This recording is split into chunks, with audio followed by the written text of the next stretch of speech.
नमस्कार दोस्तों, एक बार फिर से आप सभी का स्वागत है हमारे YouTube चैनल पर। जय श्री राम, जय बागेश्वर धाम। दोस्तों, अगर आप जीवन में कुछ नया सीखना चाहते हैं तो इस चैनल को सब्सक्राइब जरूर करें। दोस्तों, सप्ताह के 7 दिनों का अलग अलग महत्व है और 7 दिनों में हर दिन भगवान के अलग अलग स्वरूपों को समर्पित भी है। लेकिन आज हम बात करेंगे बुधवार की। बुधवार का दिन बुद्धि के भगवान गणेश जी को समर्पित है और बुधवार के दिन ही लोग मंदिरों में जाकर या फिर घर में ही गणेश जी को मोदक या लड्डू का भोग लगाते हैं। अपने घर परिवार की सुख समृद्धि की कामना भी करते हैं। मान्यता है कि बुधवार के दिन कुछ ऐसे कार्य हैं जो नहीं करने चाहिए, वरना आपके जीवन में सुखों की कमी होती है, जीवन में तकलीफें बढ़ती हैं। आखिर वो कौन से काम हैं जो इस दिन नहीं होनी चाहिए? आइए जानते हैं। लेकिन उससे पहले, अगर आप भोलेनाथ जी को, गणेश जी को सच्चे दिल से मानते हो तो इस वीडियो को लाइक करें और चैनल को सब्सक्राइब करके कमेंट में हर हर महादेव और गणपति बप्पा मोरया जरूर लिखें। सबसे पहला काम है कि ईशान, उत्तर और पश्चिम दिशा की यात्रा करने से बचना है। इन दिशाओं में शूल दोष लगता है। दूसरा है कि बुधवार के दिन किसी को भी धन उधार नहीं देना चाहिए। इस दिन कर्ज भी किसी को ना दे, क्योंकि अगर आपने बुधवार को किसी को पैसा दिया तो मानकर चलिए कि आपको वह पैसा जल्दी वापस नहीं मिलेगा। कारोबार का संबंध है। बुध से तो उधार देने से कारोबार में भी विपरीत प्रभाव पड़ता है, स्वास्थ्य पर नकारात्मक प्रभाव पड़ता है, तो इस बात का भी ध्यान रखना चाहिए। कई बार घर में दूध रहने पर हम कोई दूध पकाने वाली चीज बना लेते हैं, खोया बना लेते हैं, कभी हम खीर वगैरह बनाते हैं। तो ऐसे में जिस चीज में दूध जलने की संभावना हो वैसा काम बुधवार के दिन न करें। यानी बुधवार को दूध को गाढ़ा नहीं करना है। और बहन, बुआ, बेटी, इनका आपको खूब सम्मान करना चाहिए। अगर ये बुधवार के दिन घर आते हैं तो उनका खूब सम्मान करें, अच्छे से स्वागत करें। इससे ज्योतिष के अनुसार आपका बुध ग्रह अच्छा फल देने लगता है। बुधवार के दिन पान नहीं खाना चाहिए। पान खाने से जीवन में परेशानियां आती हैं, इसीलिए बुधवार के दिन पान खाने से बचें। किन्नरों का दिन है बुधवार। उनको इस दिन बहुत ज्यादा महत्व दिया जाता है, सम्मान दिया जाता है। तो आपको बुधवार के दिन किसी भी किन्नर का अपमान नहीं करना है। संभव हो तो उनका मजाक भी नहीं उड़ाना है। इस दिन उनको कुछ ना कुछ दान जरूर दे देना है। इससे धन बढ़ेगा, खुशियां आएंगी। बुधवार के दिन कड़वा मत बोलिए। कड़वा यानी अपशब्द ऐसा करने से मां लक्ष्मी भी क्रोधित उठती है और जीवन में धन संबंधी समस्याएं भी शुरू हो जाती हैं। खर्चे बढ़ जाते हैं, घर के लोग बीमार रहने लगते हैं, व्यापार धंधे में नुकसान होने लगता है। काला रंग का कपड़ा भी बुधवार के दिन नहीं पहनना चाहिए। खासकर घर की महिलाओं को काला कपड़ा नहीं पहनना चाहिए। काली चूड़ियां, काली बिंदी, ये सभी चीजें करने से बचें। ऐसा करने से घर की बरकत चली जाएगी और आपके सुहाग की आयु भी घटेगी। इसलिए इस दिन विशेषकर महिलाओं को लाल या हरे रंग के कपड़े पहनने चाहिए। दोस्तों, भगवान गणेश जी प्रथम पूज्य देवता हैं। किसी भी धार्मिक कार्य में, किसी भी अनुष्ठान में हम सर्वप्रथम भगवान गणेश की पूजा करते हैं। क्यों करते हैं? इसलिए करते हैं कि अगर हम कोई भी अनुष्ठान कर रहे हैं, कोई भी मांगलिक कार्य कर रहे हैं, उस मांगलिक कार्य में किसी प्रकार की कोई बाधा न आए, तो समस्त प्रकार की बाधाएं दूर करने वाले होते हैं। भगवान गणेश जी समस्त प्रकार के संकटों से मुक्ति दिलाते हैं।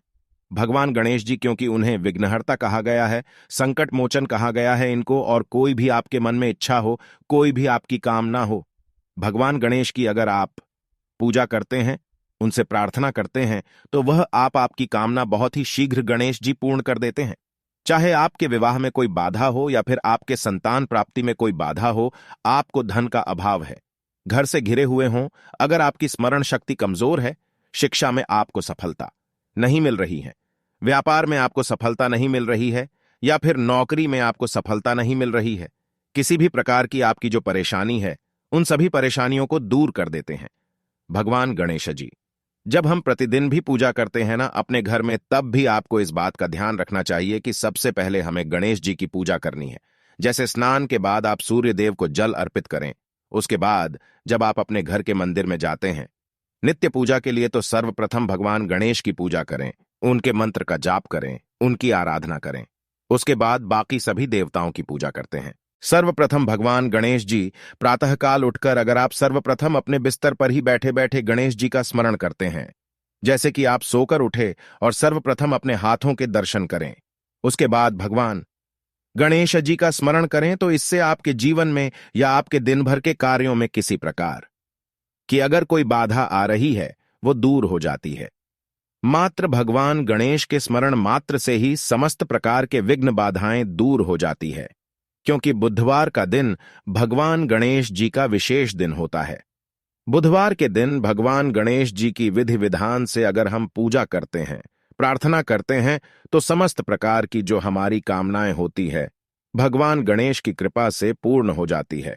बुधवार के दिन अगर आप विशेष रूप से 7 बुधवार लगातार इस तरह से पूजा करते हैं जैसे हम बताने वाले हैं, तो इस पूजा से आपके मन की कोई भी इच्छा हो, भगवान गणेश जी उसे पूर्ण करते हैं या फिर उसे पूर्ण करने के रास्ते आपको मिलने लग जाते हैं, क्योंकि भगवान गणेश जी आपके जीवन में सफलता के लिए, आपके कार्यों में सफलता के लिए आपको रास्ता दिखाते हैं और आपके मन की जो इच्छा है उसे पूर्ण कैसे करना है, इसके लिए भी भगवान गणेश आपको रास्ता दिखाते हैं।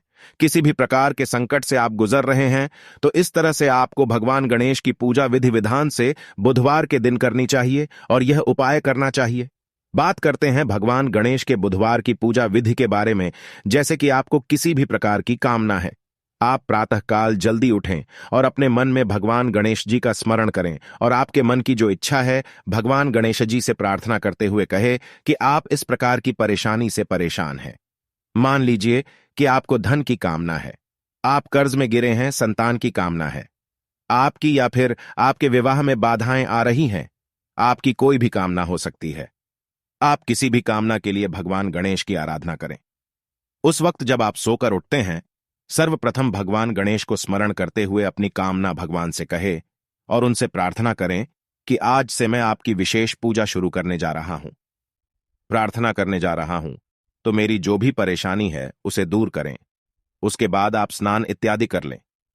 स्नान करने के बाद आपको साफ स्वच्छ वस्त्र धारण करने हैं और भगवान गणेश की पूजा करनी है। तो भगवान गणेश की पूजा के लिए आप चाहें तो अगर आपके आसपास कोई गणेश मंदिर है तो वहां जाकर भी भगवान गणेश की विधि विधान से पूजा कर सकते हैं। नहीं तो आप अपने ही घर में भगवान गणेश की मूर्ति है या अगर आपके घर में कोई विग्रह स्थापित है, क्योंकि विग्रह की पूजा का विशेष महत्व होता है। भगवान गणेश की विग्रह अगर आपके घर में है तो वो ज्यादा महत्वपूर्ण होता है। अगर विग्रह है तो आप गंगा जल से अभिषेक कर सकते हैं, जल से अभिषेक कर सकते हैं, या फिर आप कच्चे दूध से या पंचामृत से अभिषेक कर सकते हैं, जैसी भी आपकी उपलब्धता है। अगर पंचामृत हैं यानी कि दूध, दही, घी, शहद, शक्कर, तो ये सभी वस्तुएं मिलाकर भगवान गणेश का अभिषेक करें। उसके बाद आपको जल, गंगा जल से अभिषेक करना है। भगवान गणेश को पीले वस्त्र अर्पित करें, पीले वस्त्र धारण कराएं। भगवान गणेश को इत्र अर्पित करें। इत्र अर्पित करना बहुत श्रेष्ठ होता है।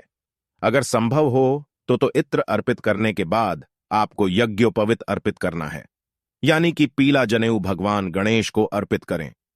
शुद्ध घी का दीपक प्रज्वलित करें, वहां पर सुगंधित धूप जलाए, पीले पुष्पों की माला अर्पित करें। आंकड़े का फूल भी भगवान को बहुत प्रिय है, तो अगर आप आंकड़े का फूल अर्पित करते हैं तो इसे भी आपके मन की इच्छाएं पूर्ण होती है। पूजा के समय आपको भगवान गणेश की पूजा में पीले पुष्पों की माला अर्पित करनी है। अगर आपके पास 5 डूबा है तो आप 5 डूबा भी अर्पित कर सकते हैं। भगवान गणेश को हल्दी और सिंदूर का तिलक लगाएं और अक्षत का तिलक भी भगवान गणेश के मस्तक पर जरूर लगाना चाहिए। अक्षत का तिलक जब हम भगवान गणेश के मस्तक पर लगाते हैं, अक्षत मतलब जो चावल होता है उसके टुकड़े नहीं होनी चाहिए। साबुत चावल होना चाहिए, तो वो चावल थोड़ा सा गीला कर लें और वह भगवान गणेश के मस्तक पर लगाएं। इससे क्या होता है? अक्षत लगाने से आपके जीवन में किसी भी प्रकार का संकट हो वो दूर होता है, समृद्धि की प्राप्ति होती है, सुख की प्राप्ति होती है। तो जब आप पूजा कर रहे हैं, भगवान गणेश के मस्तक पर अक्षत भी जरूर लगाना चाहिए। इस दिन पीले रंग का मोदक भगवान को अर्पित करना चाहिए। भगवान गणेश बहुत प्रसन्न होते हैं जब हम उन्हें उनकी पसंद की कोई चीज अर्पित करते हैं। बुधवार के दिन भगवान गणेश को अगर आप साबुत मूंग अर्पित करें, जब पूजा कर रहे हैं, विशेष रूप से तो साबुत मूंग ले है। मूंग दाल नहीं होनी चाहिए, साबुत मूंग होने चाहिए। टुकड़े ना हो तो थोड़े से साबुत मूंग आप भगवान गणेश के चरणों में अर्पित करें और आपको एक विशेष प्रसाद बनाना है। प्रसाद क्या बनाना है? धनिये का चूरमा ध्वनि या समृद्धि कारक होता है। धनिया का मतलब एक तरीके से धन ही होता है। जैसे कि हम धनतेरस पर भी धनिये की पूजा करते हैं, धनिये की खरीदारी करते हैं। तो थोड़ा सा धनिया आपको लेना है, उसको थोड़ा सा भून लीजिए और घी और चीनी मिलाकर उसका चूरामा बनाइए और वह भोग स्वरूप भगवान गणेश को अर्पित कीजिए।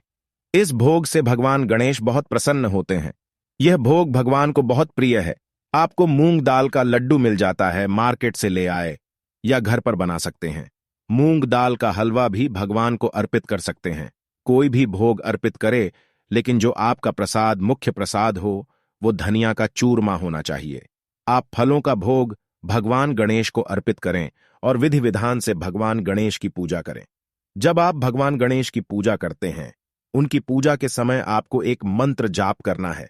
यह विशेष मंत्र है जिसके जाप से आपको धन की प्राप्ति होती है और आपके मन की कोई भी इच्छा हो। भगवान गणेश की इस प्रकार से आराधना करने से आपकी वह कामना जरूर पूर्ण होती है। मंत्र है ओम नमो भगवते गजानन और कुंभ नमो भगवते गजाननाय। और इस मंत्र का जाप आप कम से कम 108 बार करें। अगर आपके पास समय हो तो 11 माला जब लीजिए। 7 बुधवार अगर आप यह लगातार कर लेते हैं तो यकीन मानिए भगवान गणेश की कृपा से आपके जीवन में किसी भी प्रकार का संकट हो वो दूर होने लगेगा। आपके जीवन में सफलता के रास्ते खुलने लग जाएंगे।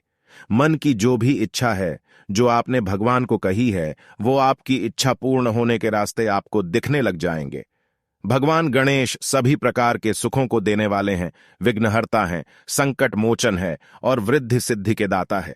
सिर्फ एकमात्र भगवान गणेश की आराधना से ही हमें समस्त प्रकार की सिद्धियों की प्राप्ति हो जाती है, समस्त प्रकार की कामनाएं पूर्ण हो जाती हैं।